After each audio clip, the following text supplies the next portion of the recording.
안녕하세요. 동탄 박사입니다. 오늘은 이번에 발표한 220 부동산 규제 정책에 대해서 이야기해 볼까 합니다. 2월 중순부터 조금씩 규제한다, 안 한다, 이슈가 조금씩 불거지다가 결국 규제를 하게 되네요. 규제 주요 내용에 대해서 본격적으로 설명드리겠습니다. 그리고 조정 지역이 되면 어떤 변화가 생길지 살펴보도록 하겠습니다.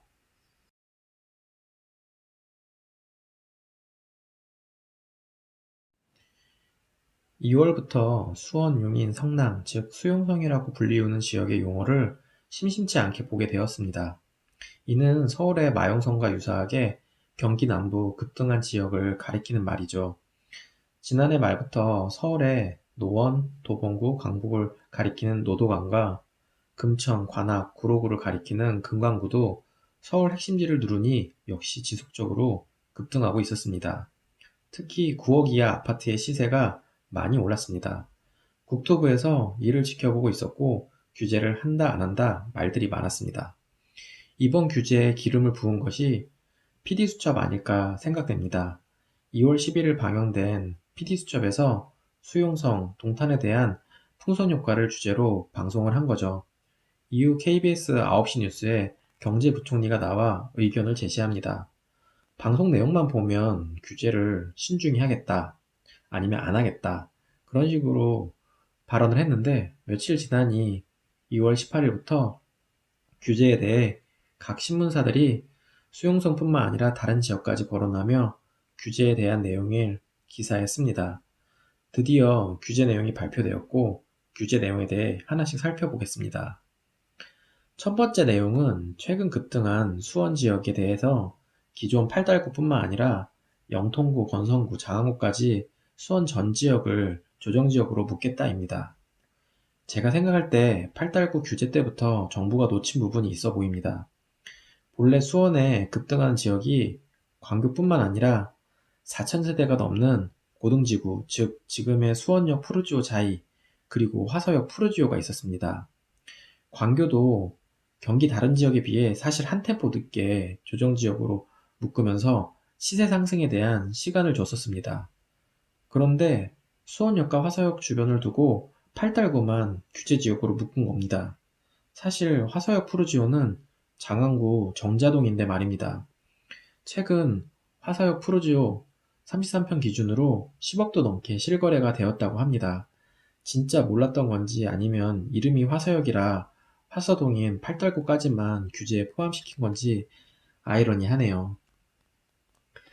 신문단선 연장된다는 말에 호매실은 우습게 2억 호가가 올라가고 영통도 역세권 주변 신축부터 구축까지 빠르게 시세가 상승해 버렸습니다. 최근에는 오동택이라고 해서 오산, 동탄, 좀 더 구체적으로 말씀드리면 동탄 1신도시, 참고로 동탄 1신도시는 비규제 지역입니다. 평택까지도 풍선 효과가 나타나고 있다고 하는데 사실 이 지역은 지난 몇 년간 상승이 거의 없던 소외 지역입니다. 최소 물가 상승률 또는 수도권 다른 지역 상승하는 만큼은 올라줘야 정상인데 정말 오른 게 별로 없는 지역입니다. 개인적으로는 오동택이라고 불리는 지역도 이번 규제로 인해 조금 올려줘야 한다는 생각을 합니다. 서울과 경기 일부 핵심지가 급등하고 너무 양극화가 심화돼 버렸거든요. 두 번째 내용은 안양시 동안구뿐만 아니라 만안구까지 안양 전 지역을 조정지역으로 묶겠다입니다. 안양은 서울과 인접해 있는 곳에 위치하고 있습니다. 최근 서울의 금강구 분위기에 편승해 교통의 입지는 좋으니 급등한 거죠. 제가 사실 안양시 만안구에서 신혼생활을 했었는데 교통의 입지 대비 정말 저렴했던 곳입니다.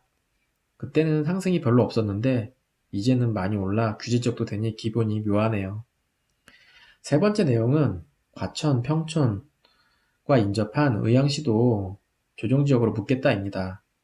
인덕원역이 환승역이 되면서 사실 오래전부터 지속적으로 상승해 왔고 내손동과 포일지구 등 신축들이 도심에 인접하면서 숲세권까지 가지고 있는 아파트들이 각광받고 있는데 또한 최근에는 오전동 내 재개발이 이루어지고 있어서 지속 상승할 분위기가 연출하고 있었습니다. 이러니 일단 조정적으로 묶었네요. 네 번째 내용은 성남은 전 지역이 조정지역이니 좀 더 추이를 살펴보고 추가 조치하겠다입니다. 위례 신도시와 산성역 주변의 신축들이 정말 많이 올랐음에도 총선을 의식한 건지 추가 규제를 안 하네요. 사실 이 지역은 세대수가 많지 않아 그만큼 눈에 띄게 거래가 많지는 않았습니다. 언제까지 추이를 지켜볼지 같이 한번 지켜보시죠. 다섯 번째 내용은 용인은 수지구와 기흥구는 이미 조정지역이며 처인구는 부동산 상승이 적어 기존과 같이 유지하겠다입니다. 제가 얼마 전 17편에서 용인 처인구 역북지구에 대해서 설명드렸는데요. 처인구 자체가 워낙 넓고 구도심이 많아 구 단위로 규제하기 쉽지 않습니다. 일례로 몇 개 택지지구가 오른다 해도 처인구 전체적으로 보면 상승률이 미비합니다. 정부가 조정지역을 수도권 전 지역으로 확대하지 않는 한 계속 비조정지역으로 남을 것으로 보입니다. 여섯 번째 내용은 근본에 조정지역으로 묶인 지역을 포함해 기존 조정지역까지 대출 규제 LTV를 60%에서 50%로 제한하겠다입니다. 개인적으로 부동산 투자에 있어서 레버리지를 이용하려면 대출을 좀 더 많이 해줘야지 좋죠. 그러나 부실 대출도 있기 때문에 적정선에서 대출 규제가 필요하다고 봅니다. 금리가 많이 낮으니 대출하려는 사람도 많죠. 사실 규제 지역으로 묶는 것보다 더 강력한 규제는 대출 규제입니다. 돈줄을 막는 거니까요. 그래서 2019년 12월 16일 규제가 더 강력했고 타겟으로 했던 지역은 어느 정도 효과가 있었습니다. 이번 규제로 급등한 시세가 어느 정도 진정세로 돌아설 것으로 예상됩니다.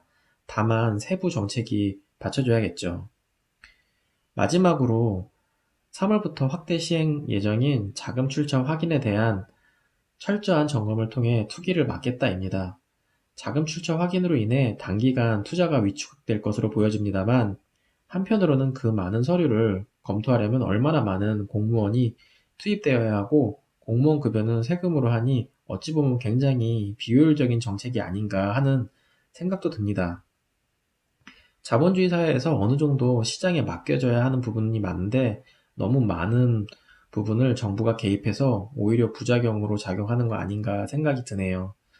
제가 내는 세금으로 저런 서류 검토하는 공무원 인력이 많아진다는 게 생각하면 너무나 안타깝습니다. 오히려 국민을 위한 의미 있는 업무나 국민을 위한 서비스 강화하는 데 인력이 투입되었으면 좋겠습니다. 아이러니한 것은 최근에 급등한 대전은 이번 규제의 대상에서 빠졌습니다. 세종이 가까워서일까요? 아니면 규제 지역으로 묶었을 때 부산 분위기를 학습하여 민심을 고려한 걸까요? 그렇다면 조정지역으로 되면 어떤 변화가 생길까요? 먼저 청약 조건이 달라집니다. 청약통장 가입 2년이 지나야 청약을 할 수 있고요. 5년 이내 당첨 이력이 없어야 하고 세대주여야만 청약을 할 수 있습니다. 2주택 이상 다주택도 청약을 할 수 없고요. 또한 청약에 당첨되어도 전매 제한이 길어집니다. 더불어 분양권 전매 시 양도세율이 2년이 지나도 55%입니다. 기존에 2년만 지나면 일반 세율이었죠. 두 번째는 대출 한도가 낮아지게 됩니다. 비조정 지역은 LTV 즉 주택담보대출 비율이 70%인데 이제는 50%로 더욱 강화되었습니다. 이뿐만 아니라 2주택자는 기존 주택 1년 내에 처분해야만 대출을 실행시켜 줍니다. 3주택 이상은 주택담보대출 아예 안 됩니다. 세 번째는 일시적 1가구 2주택 요건도 강화됩니다. 신규 취득주택 등기 후 1년 내에 전입해야 하고 기존 주택도 1년 내에 파셔야 합니다. 비조정 지역은 3년인데 반해 매우 타이트합니다. 네 번째는 1주택 비과세에 대해서도 보유 2년이 아니라 거주 2년까지 해야 비과세 혜택을 볼 수 있습니다. 첫 번째는 주택임대사업자 등록에 있어서도 장기 주택임대 등록 시 종부세 합산 배제가 안 되고 양도세 중과까지 됩니다. 또한 장기임대주택으로 등록하여도 세법상 주택수에 포함되오니 이 점 참고하시면 좋을 것 같습니다. 이렇게 규제가 많음에도 불구하고 기존 조정지역은 시세가 상승하는 거 보면 시중에 약 천백조 가까운 자금들이 갈 데가 없는가 봅니다. 또한 규제보다는 사실 근본적으로 공급이 증가해야 정상적으로 부동산 관리가 되는데 공급은 안 늘리고 규제만 하네요. 공급도 애매하게 3기 신도시 하겠다 하고 정작 서울에 공급을 늘리지 않습니다. 누구를 위한 걸까요? 정녕 서울에 토지가 없는 것도 아닌데요. 재건축 용적률 확 올려주고 그린벨트 일부 풀어주고 개발하면 될 것인데 왜 안 하는지 모르겠습니다. 사실 아파트만 짓는 것도 큰 도움이 안 됩니다. 4층짜리 아파트 15층으로 재건축한다고 해도 4배 세대수가 증가하는 게 아닙니다. 건폐율 다 따져가며 기껏해야 20-30% 세대수가 증가하게 되거든요. 땅, 즉 토지가 공급되어야 하는데 지난 몇 년간 토지 공급이 안 되었으니 어찌 보면 집가 상승은 당연한 일이라고 보여집니다. 이 외에도 금리 등 다양한 변수들이 많이 있고요. 자본주의 사회에서 수요가 많은 지역의 집가 상승은 어찌 보면 당연한 건데 무리하게 규제로만 관리하려니 오히려 부작용만 생기는 것 같습니다. 강남 같은 곳 33평 50억 하면 어때요? 살 사람은 사고 안 살 사람은 안 사면 되는 건데 말입니다. 이번 규제로 인해 이번 봄에는 조정지역 중심으로 약보합이 예상되고 일부는 풍선 효과로 비규제 지역으로 번질 수 있습니다. 그러나 비규제 지역 중 그동안 소외받은 지역은 물가 상승률만큼은 올라서 키 맞추기가 돼서 양극화가 좀 줄었으면 하는 바람도 있습니다. 부천, 남양주, 동탄 1, 송도, 청라, 검단, 삼본, 시흥, 평택 등 일부 지역은 상승세가 좀 더 강해질 것으로 보입니다. 또 다른 주제로 영상 준비하도록 하겠습니다. 이상 동탄 박사였습니다.